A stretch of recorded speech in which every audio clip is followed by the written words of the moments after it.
Sebelum melanjutkan, jangan lupa subscribe dulu, terima kasih. Bab 414, Pelatih Pribadi Lauren.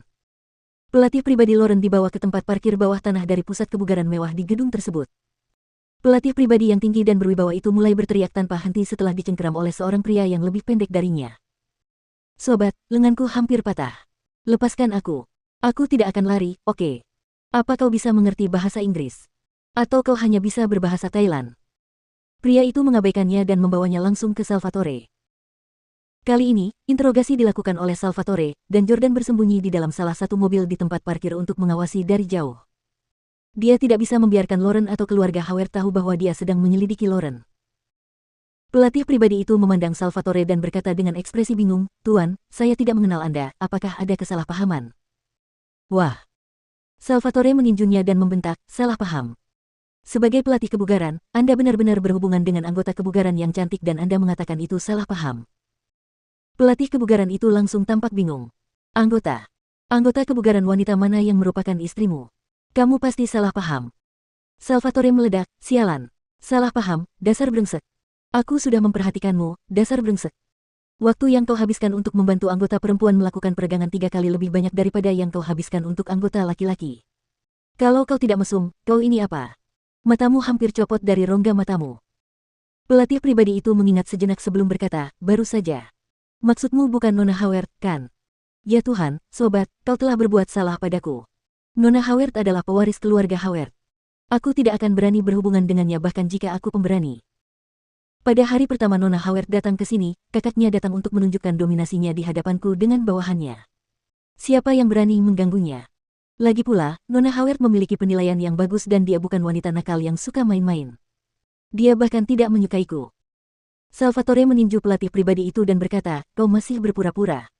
Berikan aku cerita yang jujur tentang apa yang terjadi dengan Nona Howard, dan aku bisa menyelamatkan nyawamu. Kalau tidak, kau tidak akan bisa keluar dari tempat parkir ini hari ini." Pelatih pribadi itu hampir menangis. "Bos, saya benar-benar tidak melakukannya. Nona Howard dan saya tidak berbicara tentang hal lain kecuali masalah kebugaran. Saya bahkan tidak punya nomor teleponnya. Selain itu, kami adalah pusat kebugaran paling mewah di DC, dan pelatihnya juga yang paling berkualitas. Mereka tidak seperti pelatih-pelatih yang buruk di kota ini.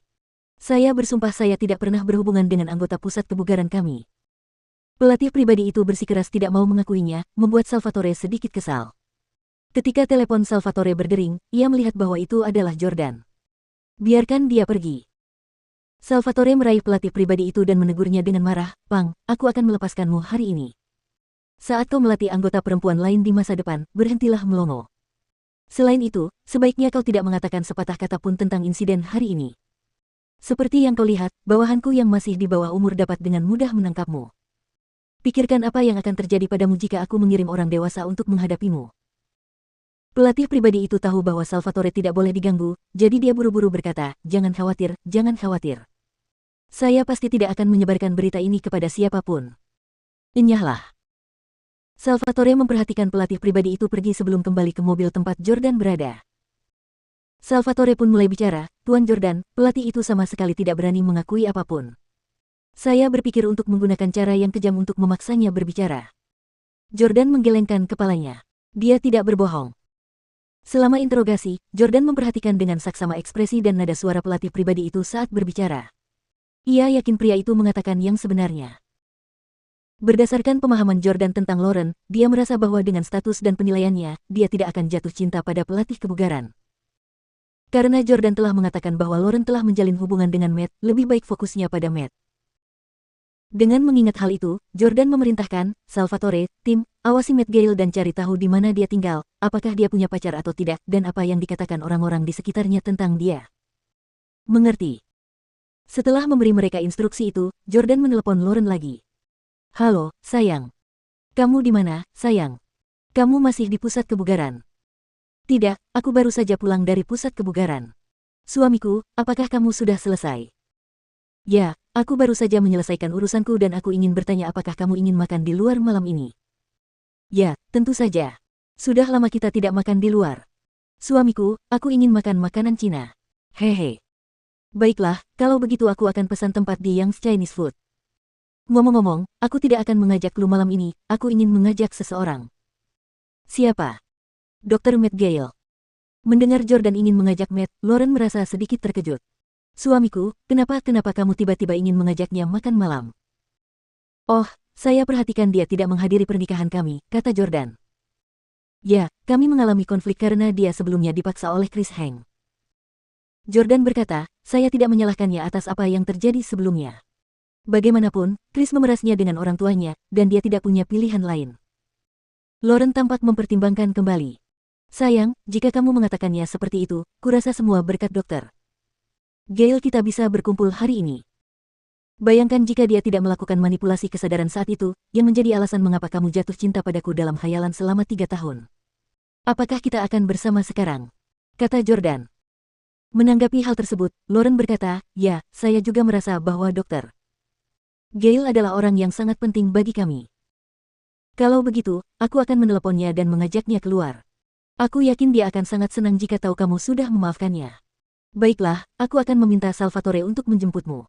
Jangan menyetir, ayo kita minum bersama nanti. Sampai jumpa di Yang Chinese Food. Oke, selamat tinggal, sayang. Ibu. Lauren mencium Jordan lewat telepon. Bunyi bip. Jordan menutup telepon. Mengingat apa yang baru saja dikatakan Lauren, dia tidak bisa menahan diri untuk tidak mencibir. Lauren Howard, percayalah kau masih punya nyali untuk mengatakan bahwa Matt adalah orang yang sangat penting bagi kita berdua. Tentu saja dia penting. Sebelum aku muncul, dialah yang selalu ada di sampingmu. Dialah yang selalu mengisi hatimu yang kosong dan sepi. Jordan diam-diam bersumpah bahwa dia harus menemukan bukti antara Lauren dan Matt malam ini. Lebih dari setengah jam kemudian, Jordan dan Lauren tiba sebelum Matt. Ternyata ketika mengetahui bahwa Jordan telah mengundangnya makan malam, ia panik dan pergi mencari tumpangan, yang menjadi alasan ia datang terlambat. Tuan Stelle, Nona Howard, selamat atas pernikahan kalian. Maaf saya tidak hadir di hari pernikahan, ini adalah tanda terima kasih saya. Saya harap kalian menerimanya. Matt menyerahkan kotak hadiah yang indah kepada Jordan. Jordan tersenyum dan berkata, Dokter Gale, Anda terlalu sopan. Silakan duduk dan pesan makanan. Tentu. Matt duduk, melepas jaketnya, memesan makanan, dan kemudian menuangkan segelas anggur untuk dirinya sendiri. Dia kemudian mengambilnya dan berkata, Tuan Stelle, Nona Howard, saya merasa malu melihat kalian berdua setelah apa yang terjadi terakhir kali. Saya sebenarnya membantu si brengsek Chris Heng untuk merusak citra Tuan Stelle yang sempurna di hati Anda, Nona Lauren.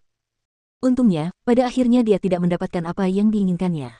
Kalau tidak, saya akan menjadi orang berdosa. Terima kasih telah melupakan masa lalu dan tetap memperlakukan saya sebagai teman. Saya akan minum ini. Setelah berkata demikian, dia menghabiskan gelasnya sekaligus.